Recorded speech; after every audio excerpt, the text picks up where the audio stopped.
નમસ્કાર વિદ્યાર્થી મિત્રો, સરસ્વતી ગ્રુપ ઓફ એજ્યુકેશન દ્વારા ચાલતા આ ઈ લર્નિંગ પ્રોગ્રામમાં હું બ્રિજેશ સાકડેચા ફરી એકવાર આપ સૌનું રંગારંગ સ્વાગત કરું છું.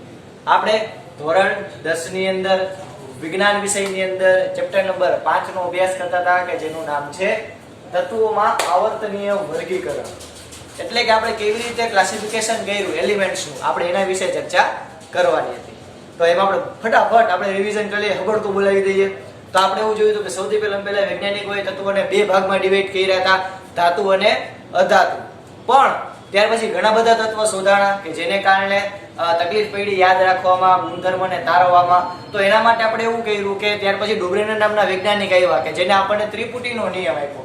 એ ત્રિપુટીના નિયમમાં આપણે ઉભી નાખીને ત્રણ જોટા આપ્યા, એટલે કે ત્રણની જોડી આપી કે જેમાં વચલા પદાર્થનું પરમાણુય દળ એ પહેલા અને ત્રીજાના સરેરાશ જેટલું થતું હતું, બરોબર. તો એને પરમાણુય દળને ધ્યાનમાં લઈ અને તત્વોને ગોઠવ્યા. તો પણ એમાં એ વાંધો શું હતો કે ભાઈ બધાય માટે એપ્લાય કરી શકાતું નહોતું. અમુક ખાસ એવી જોડી હોય એના માટે જ આપણે એપ્લાય કરી શકતા હતા. તો એ મર્યાદાને દૂર કરવા માટે ન્યુલેન્ડ નામના વૈજ્ઞાનિક આવ્યા.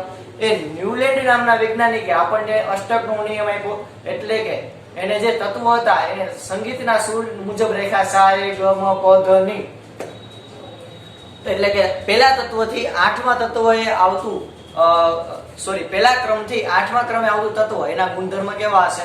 સરખા, બરોબર. એટલે કે પહેલું અને 8મું એના ગુણધર્મ સરખા, બીજું અને 9મું એના ગુણધર્મ સરખા, ત્રીજું અને 10મું એના ગુણધર્મ સરખા. આપણે એવી રીતે ચર્ચા કરી, બરોબર. તો પણ એમાં પણ મર્યાદા શું છે કે ભાઈ એ ઓછું પરમાણુય દળ હોય એના માટે જ આપણે લાગુ પાડી શકતા હતા. એટલે કે ઓછા પરમાણુય દળ હોય એના માટે જ આપણે લાગુ પાડી શકતા હતા. જેમ કે કેલ્શિયમ સુધી જ આપણે લાગુ પાડી શકતા હતા, બરોબર. એનાથી વધારે આપણે લાગુ પાડી શકતા નહોતા. તો એ મર્યાદાને દૂર કરવા માટે મેન્ડેલિફ નામના વૈજ્ઞાનિક આવ્યા. ઓકે, ચાલો.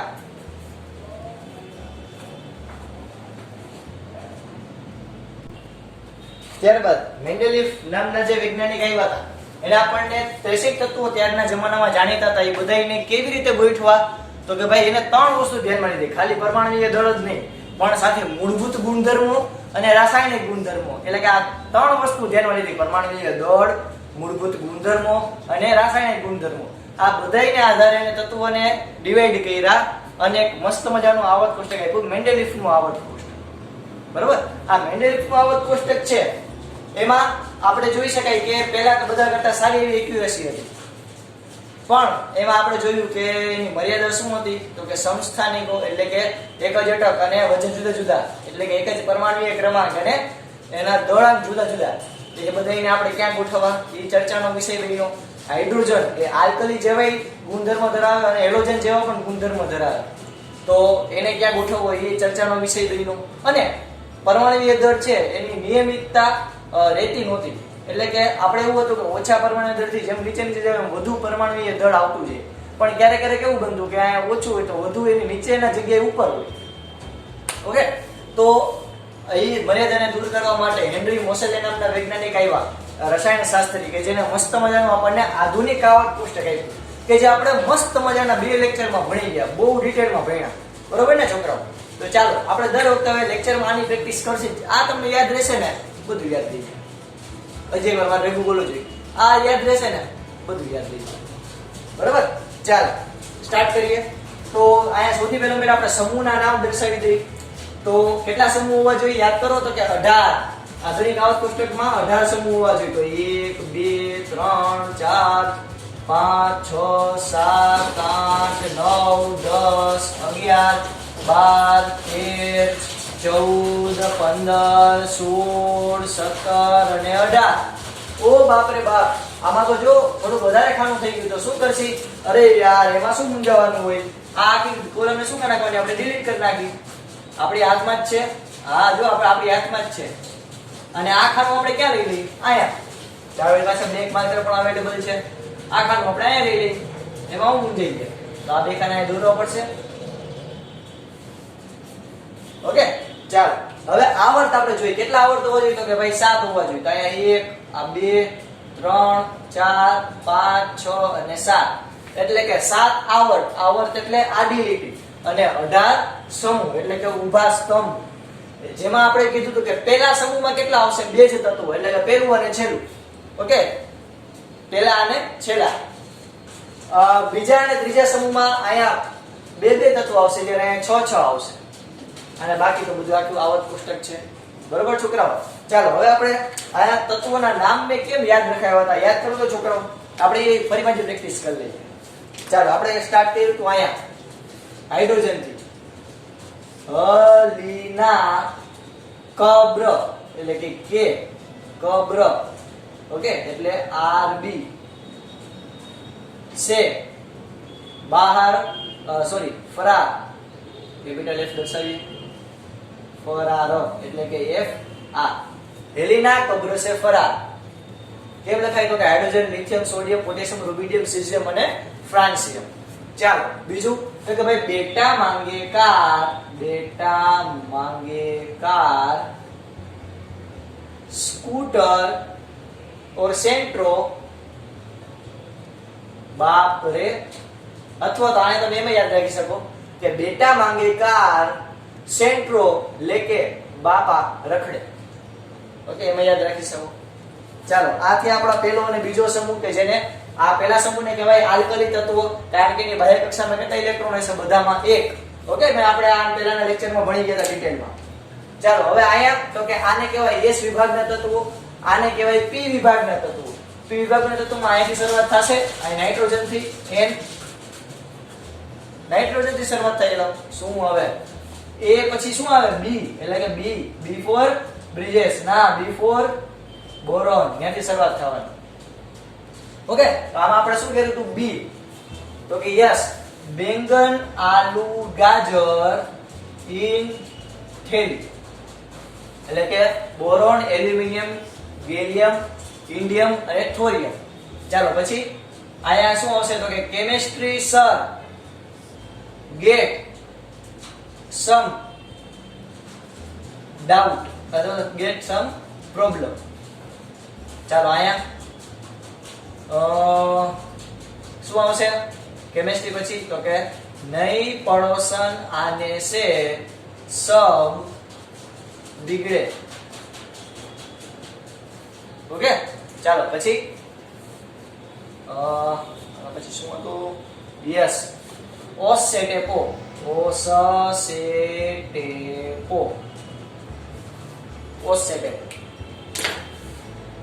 એટલે કે બીજાની કોપી કરી. પછી અહીંયા ફિરકલ બહાર આઈ આંટી એટલે કે ફ્લોરિન ક્લોરિન બ્રોમિન આયોડિન અને એસ્ટેટિન. આયા हीना नीना और करीना का एक्सरे बाहर एक्सरे रंगीन आते. Okay helium neon argon krypton xenon અને રેડોન. ચાલો હવે આ થયા પી વિભાગના તત્વો. હવે આપણે ડી વિભાગના તત્વો કેવી રીતે યાદ રાખશી તો કે ભાઈ સુનો सुनो तुम विवाह विवाह आम लिखा है स्कैंडियम टिटेनियम टीआई. सुनो तुम विवाह कर लो मुझसे फिर कोई नहीं कहेगा શું આવશે જાલિમ અથવા તો જાનુ જેમ યાદ રાખવું હોય. ઓકે ચાલો ત્યાર પછી ये આની એક કામ કરો આપણે અત્યારે આની રિક્વાયરમેન્ટ નથી નતર આપણા ટોપિક ની અંદર થોડા કન્ફ્યુઝન થશે. અત્યારે આની રિક્વાયરમેન્ટ આપણે નથી લખતા. પહેલા આની લીધી તો ફરજિયાત તમને આવડવી જ જોઈએ. આવડે આ પહેલા તત્વોથી માંડીને 30 તત્વો તમને ફરજિયાત આવડવા જોઈએ અને બાકીનું આ બધું. જેમાં આ સમૂહને કેવો સમૂહ કહેવાય આલ્કલી સમૂહ કે જેના બાહ્ય કક્ષામાં 1 ઇલેક્ટ્રોન છે. આ 17મો સમૂહ છે એને કેવો હેલોજન સમૂહ કહેવાય. યાદ છે હેલોજન જગારા મારી કારણ કે આ જે હેલોજન તત્વ છે એ આ ભગવાનની એકદમ બાજુમાં આવે એટલે એ ગમે એને જાય ગમે એને પકડી લે. એટલે આ સૌથી વિદ્યુત ઋણ તત્વ મેં તમને ગયા લેક્ચરમાં કીધું હતું. ઓકે આ અને છૂટા મુકાય એવા નથી ભૂરાયા થાય ગમે ત્યાં બાજુમાં કોઈ તત્વ દેખાય ગમે એનો ઇલેક્ટ્રોન લઈ લે કારણ કે આને એક જ ઇલેક્ટ્રોન જોતો હોય ભગવાન ભગવાન. આ બધા ભગવાનના ઘરના માણસ નિષ્ક્રિય વાયુઓનો સમૂહ આવડવા બરોબર. પછી આપણે એક મસ્ત મજાની એક બાઉન્ડ્રી બનાવી હતી. એ બાઉન્ડ્રી થી આ બાજુના બધા તત્વો ધાતુ અને ઓલી બાજુના બધા તત્વો અધાતુ એટલે કે આ લીપા બધા ધાતુ અને માલિપા બધા અધાતુ, અને જે બાઉન્ડ્રી કઈ રીતે એ બધા આવશે અર્ધધાતુમાં. બરોબર. આ કેના જેવું? તો કે ભાઈ ભારત અને મ્યાનમાર બે વચ્ચે માની લો કે બાઉન્ડ્રીમાં કોઈ ગામડા ઘણા બધા રહે છે, તો એ લોકોને બેયની નાગરિકતા મળે. આ કેના જો આપણે ભારતમાં રહીએ, ઓકે, મ્યાનમારના લોકો હોય તો એ મ્યાનમારમાં રહે, પણ ભારત અને મ્યાનમાર બેયની બોર્ડર ઉપર આવેલા ગામડા હોય તો એ લોકો બેયની નાગરિકતા ધરાવે. એ લોકો ભારતના નાગરિક કહેવાય અને મ્યાનમારના નાગરિક કહેવાય. કારણ કે ત્યાં તો એવું કે ગામડામાં જે ઘર હોય તો ઘરમાં રસોડું ભારતમાં હોય અને બેડરૂમ હોય તો મ્યાનમારમાં હોય. બરોબર. તો એ લોકોને બેયની નાગરિકતા મળે. પણ એના જેવું કે આ બાજુને બધી ધાતુ, ઓલી બાજુને બધી અધાતુ. તો બાઉન્ડ્રીમાં જે છે એ બધા કેવા? અર્ધધાતુ. ઓકે, અર્ધધાતુ ક્યાં ક્યાં હતા? તો કે ભાઈ એક તો હતું બોરોન, પછી હતું સિલિકોન અને જર્મેનિયમ, પછી સિલિકોન અને જર્મેનિયમ, પછી છે આર્સેનિક, પછી ટાઇટેનિયમ. અને તો આ જે આખી બાઉન્ડ્રી તમને દેખાય, આ આખી બાઉન્ડ્રી, એ બાઉન્ડ્રી થી આલીપાના બધે તત્વો છે, આલીપા બધે તત્વો ધાતુ, માલીપા બધે તત્વો અધાતુ. બરાબર. આપણે મસ્ત મજાનું આવી રીતે આવત કોષ્ટક રેડી કર્યું. હવે આપણે અમુક ટોપિક ધ્યાનમાં લેશી. આ ટોપિક સમજી લ્યો ને એટલે આ પાઠ પૂરો, બીજું કાંઈ નથી. બરોબર. તમને લખતા આવડવું જોઈએ, મૂકવાનું કાંઈ નથી. આ બધું સાવ સહેલું. કેમેસ્ટ્રી એટલે હાવ ચમકું જેવું. ઘણાને ફિઝિક્સમાં વાંધો પડે. આપણે ફિઝિક્સ ને બાકી નથી રાખ્યું. ફિઝિક્સ સારી રીતે સોલ્વ કર્યું તો પછી આપણે કેમેસ્ટ્રી બરોબર સારી રીતે આપણે સોલ્વ કરી શકશું. જો આવર્તમાં તત્વોની ઇલેક્ટ્રોનીય રચના, આવર્તમાં તત્વોની ઇલેક્ટ્રોનીય રચના. આવર્ત પેલા તો કોને કહેવાય? તો કે ભાઈ તમને જે આડી લીટી દેખાય એને શું કહેવાય? આવર્ત. તો જે આ આડી લીટીમાં જે દેખાય એને આવર્ત કહેવાય. એ આવર્તમાં જે તત્વો રહેલા છે ઇલેક્ટ્રોન રચના કઈ રીતની હશે? તો જો એ કેમ યાદ રાખશો? તો કે યાદ રાખજો કે આવર્તમાં તત્વોની ઇલેક્ટ્રોન રચના હશે 2n² જેટલી, કે જ્યાં n એટલે કક્ષાનો ક્રમ અથવા તો આવર્તનો ક્રમ એમ કહી શકો. ઓકે. જો 2n², જો આપણે પહેલી કક્ષાની વાત કરીએ, પહેલું આવર્ત, એટલે આ પહેલી આડી લીટી જેમાં બે તત્વો છે હાઇડ્રોજન અને હિલિયમ. તો આ પહેલી જે લીટી છે એમાં આપણે 2n², આયા જો પહેલી જે લીટી છે પહેલી આવર્ત, આ કયો આવર્ત છે? પહેલો. તો અહીંયા હું 1 મૂકું, 1 નો સ્ક્વેર કેટલો થાય? 1 જ થાય. તો અહીંયા શું જવાબ આવશે? 2. તો n બરાબર 1 માટે જવાબ શું આવ્યો? 2. એટલે કે આ જે પહેલા તત્વ હોય છે, આ પહેલું હાઇડ્રોજન અને હિલિયમ, એમાં મેક્સિમમ 2 ઇલેક્ટ્રોન સમાશે. સાચી જ વાત છે. હાઇડ્રોજનમાં એક જ ઇલેક્ટ્રોન છે, હિલિયમમાં 2, એટલે નિષ્ક્રિય હોય. ઓકે. જો હજી એકવાર આપણે જો ઉદાહરણ આપું છું, સાવ સહેલું પહેલા, સાવ સહેલું. જો n બરાબર 2 મૂકું તો આ સૂત્રમાં n બરાબર 2 મૂકું તો જો 2n². જો અહીંયા હું 2 મૂકું તો 2 નો વર્ગ 4, 4 દુ 8. તો જે આ બીજી લીટી તમને દેખાય lithium, beryllium, boron, carbon, nitrogen, oxygen અને ફ્લોરિન અને નિયોન, એની જે બાહ્યતમ કક્ષા છે, ઓકે, એમાં કેટલા ઇલેક્ટ્રોન હશે? તો કે 8. મેક્સિમમ 8 ઇલેક્ટ્રોન સમાશે, એના કરતા વધારે ઇલેક્ટ્રોન સમાશે નહીં. બરાબર. ચાલો હવે n બરાબર હું 3 મૂકું. જો સાવ સહેલું સમજો, n બરાબર 3 તો શું થાય? તો કે n બરાબર 3 મૂકું, n બરાબર 3 તો 2n², તો 3 નો વર્ગ 9, 9 દુ 18. એનો જે નિષ્ક્રિય વાયુ જે છે આવડો, ત્યાં કેટલા આવે? તો કે 18 આવતા છે. એટલે આ જો કેના જેવું થયું? 2 8 2 8 8 18 18 32. આ મેક્સિમમ ઇલેક્ટ્રોન, બાહ્ય કક્ષામાં રહેલા ઇલેક્ટ્રોન જે છે એ દર્શાવે. પણ જે આ મેં તમને ક્રમ આપ્યો એ કેનો ક્રમ છે? તો કે જો મેક્સિમમ 8 ઇલેક્ટ્રોન રચના ધરાવતા હોય. એટલે કે જો આ પેલું જે આવર્ત છે એમાં સૌથી વધારે ઇલેક્ટ્રોન કેમાં ભરેલા છે? તો કે આમાં નિષ્ક્રિય વાયુ હોય એમાં સૌથી વધારે ઇલેક્ટ્રોન હોય, બધી સીટ ભરાયેલી હોય તો જે અહીં નિષ્ક્રિય થઈ ગયું હોય. બરાબર. તો જો સમજો ધ્યાનથી, n બરાબર 1 મૂકું તો કેટલા આવ્યો? 2. એટલે કે આ જે પેલું તત્વ છે એનો મેક્સિમમ ઇલેક્ટ્રોન 2 છે. n બરાબર 3 મૂકું, સોરી n બરાબર 2 મૂકું તો કેટલા આવ્યા? 8. એટલે કે આ જે તત્વ છે એમાં મેક્સિમમ કેટલા ઇલેક્ટ્રોન હશે? 8 બાહ્ય કક્ષા. હવે n બરાબર 3 મૂકું તો 18. તો r1 છે એની ઇલેક્ટ્રોન રચના કેટલી થઈ? 18. બરાબર. તો જે આવર્તમાં તત્વોની ઇલેક્ટ્રોનની રચના હોય ને 2n² જેટલી કે જ્યાં n બરાબર કક્ષાનો ક્રમ. ઓકે, ટેક્સ્ટ બુકમાં એવું કીધેલું છે આવર્ત ક્રમ એ બાહ્ય કક્ષા તત્વ સંયોજકતા માટે n નું મૂલ્ય સૂચવે છે. એટલે કે કેન્દ્રથી છેલ્લી કક્ષાનો ક્રમ પણ ગણી શકાય. એટલે કે આ છેલ્લી કક્ષામાં કેટલા ઇલેક્ટ્રોન સમાય. ઓકે, ક્લિયર થયું? ચાલો, પહેલા આવર્તમાં 2 8 8 18 18 અને 32 જો આવી રીતે મેક્સિમમ ઇલેક્ટ્રોન સમાઈ શકે. ચાલો, આટલું ક્લિયર થયું. તો આ થયું તત્વોમાં આવર્તમાં તત્વોની ઇલેક્ટ્રોનની રચના. હવે આપણે કીધું સમૂહમાં તત્વોની ઇલેક્ટ્રોનની રચના. તો સમૂહમાં આપણે ઉપરથી નીચે જાય તો ઇલેક્ટ્રોન જે છે જેમ પરમાણુનો ક્રમાંક વધતો જાય, અંદર રહેલા પ્રોટોનની સંખ્યા વધતી જાય તો ઇલેક્ટ્રોનની સંખ્યા પણ વધતી જાય. બરોબર? જેમ કે આપણે જો પહેલો સમૂહ ધ્યાનમાં લઈએ. પહેલો સમૂહ શું છે? તો કે આપણે પહેલો સમૂહ હાઇડ્રોજન થી આપેલો છે. તો કે hydrogen, lithium, sodium, potassium, rubidium, caesium અને ફ્રાન્સિયમ. તો જો ધ્યાનથી સમજજો છોકરાઓ, સાવ સહેલું.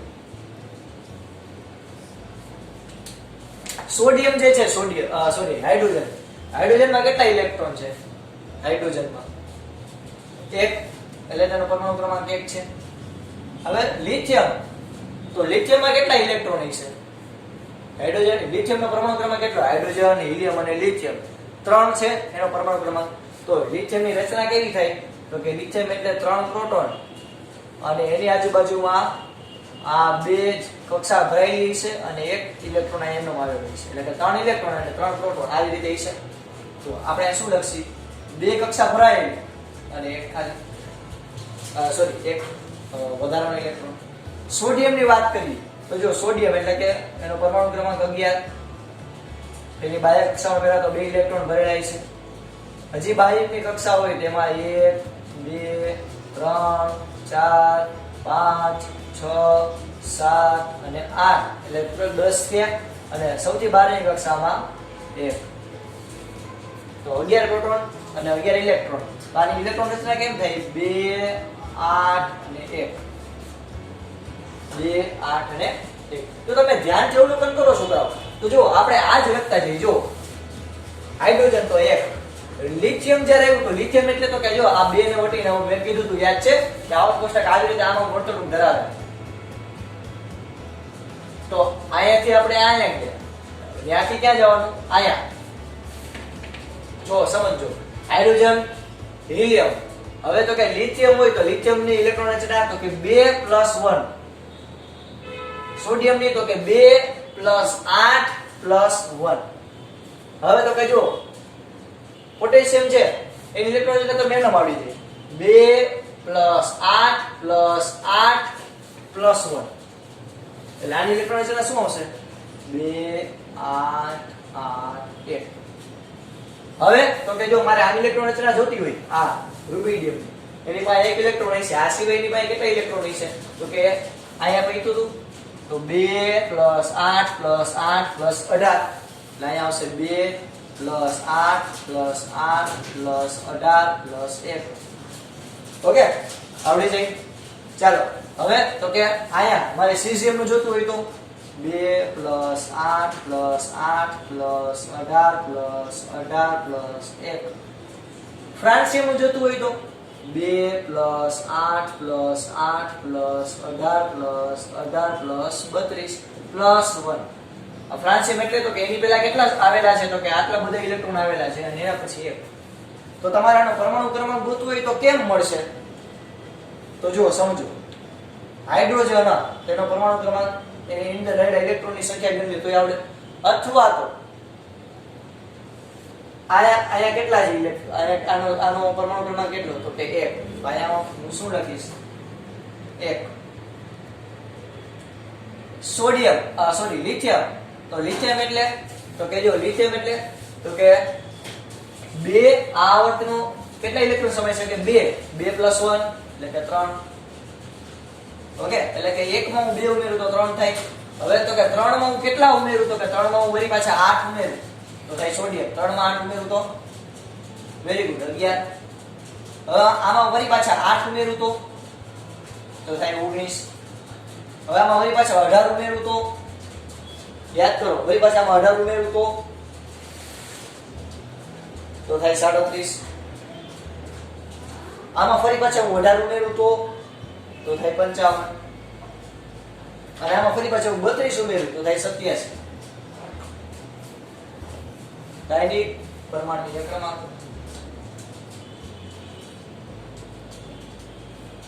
કેવી રીતે મળે તો કહેજો, સમજજો. 2 8 8 18 18 અને 32. આવર્તે પોતાનું કામ તો દેખાડ્યું છે. 2 એમાં 8 ઉમેરો, સોરી 1 છે એમાં 2 ઉમેરું તો 3, 3 માં 8 ઉમેરું તો 18, 18 માં 8 ઉમેરું તો 19, 19 માં 18 ઉમેરું તો 37, 37 માં 18 ઉમેરું તો 55, 55 માં 18 ઉમેરું તો 87. ઓકે, આ રીતે તમે કોઈ પણ પદાર્થ છે એનો કહી શકાય કે એક જ સમૂહમાં રહેલા તત્વો હોય તો એનો પરમાણુ ક્રમાંક ગોતી શકો. ફોર એક્ઝામ્પલ સમજો કે બેરિલિયમ છે, તો બેરિલિયમ નો પરમાણુ ક્રમાંક કેટલો તો કે 4. ઓકે, પછી આપણે જો આખો સમૂહ ડ્રો કરી, મેગ્નેશિયમ, કેલ્શિયમ, સ્ટ્રોન્શિયમ, Ba અને Ra. તો આનો મારે પરમાણુ ક્રમાંક ગોતવો હોય તો કેમ મળશે પરમાણુ ક્રમાંક? કેમ મળશે તો કે જો 4 આ બેરિલિયમ એટલે આ આવર્તમાં આવેલું છે, 4 માં 8 ઉમેરું તો કેટલા થાય 12. તો આયા સંબંધ કઈ રીતે થાય તો કે જો સમજજો સંબંધ કઈ રીતે થાય.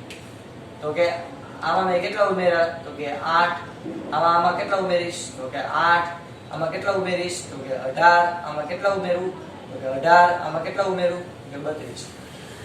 ઓકે, 98. તો તમે એક જ આવર્તમાં આયલા જાવ, આયા બગડાવાળી તો લાઈન ઉડી ગઈ.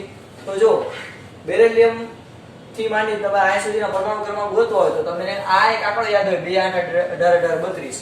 તો તમે કોઈ પણ પદાર્થના પરમાણુ ક્રમાંક એક જ સમૂહમાં હોય એના તમે મેળવી શકો. પરમાણુ ક્રમાંક મળે તો અંદર રહેલા પ્રોટોનની સંખ્યા મળે, ન્યુટ્રોનની સંખ્યા મળે અને ઇલેક્ટ્રોનની સંખ્યા મળી. ઓકે, તો આ રીતે તમે કોઈ પણ પદાર્થનો પરમાણુ ક્રમાંક છે એ મેળવી શકો. ઓકે, જો હજી એક વાર તો કે બેરિલિયમ એટલે 4 આ લીટીમાં આવેલો છે, એમાં કેટલા ઉમેરું તો મેગ્નેશિયમ મળશે 8. ઓકે, મેગ્નેશિયમમાં કેટલા ઉમેરું તો કેલ્શિયમ મળે તો કે 8. કેલ્શિયમમાં કેટલા ઉમેરું તો મને Sr મળે તો 18. એમાં કેટલા ઉમેરું તો મને Ba મળે તો કે 18. એમાં કેટલા ઉમેરું તો મને Ra મળે તો કે 32. ઓકે, તો આ રીતે તમે કોઈ પણ પદાર્થનો પરમાણ્વીય ક્રમાંક મેળવી શકો. તો ચાલો આપણે ચર્ચા એ કરવાની છે કે સમૂહમાં તત્વોનો ઇલેક્ટ્રોનીય રચના જે છે એ કઈ રીતે આવી. તો કે જ્યારે સમૂહમાં આપણે ઉપરથી નીચે તરફ જાય, સમૂહમાં ઉપરથી નીચે તરફ જાય તો ઇલેક્ટ્રોનની રચના, ઇલેક્ટ્રોનની સંખ્યા વધતી જાય, પણ બાહ્ય કક્ષામાં રહેલા ઇલેક્ટ્રોન જે છે એની સંખ્યા સરખી. એટલે કે આપણે હું પેલો સમૂહની ચર્ચા કરું તો પેલા સમૂહની અંદર તમે જુઓ બધાયમાં બાહ્ય કક્ષામાં કેટલા ઇલેક્ટ્રોન છે? એક જ. એવી રીતે આ બીજો સમૂહ હોય તેમાં બાહ્ય કક્ષામાં કેટલા ઇલેક્ટ્રોન હોય? બધાયમાં 2. તો સમૂહમાં ઉપરથી નીચે જાઓ, ઉપરથી નીચે જતા ઇલેક્ટ્રોન ની સંખ્યા વધે, ઇલેક્ટ્રોનની સંખ્યા વધે, પણ બાહ્ય કક્ષામાં રહેલા ઇલેક્ટ્રોન ની સંખ્યા સરખી.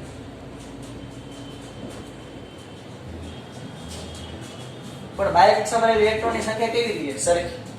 ઓકે, એટલે જો આપણે આ પેલા સમૂહની ખાલી ચર્ચા કરીએ તો જો બધામાં બાહ્ય કક્ષામાં કેટલા ઇલેક્ટ્રોન છે? એક જ. પણ તમે જેમ ઉપરથી નીચે તરફ જાઓ તો પદાર્થના એટલે કે તત્વના કહેવાય ઇલેક્ટ્રોનમાં વધારો થાય. ક્લિયર થયું? Okay, done. ચાલ, તો આપણે જ્યાં સુધી રાખીએ છીએ. નેક્સ્ટ લેક્ચરમાં આપણે આવર્તનીય ગુણધર્મો છે એના વિશે આપણે ચર્ચા કરીશું.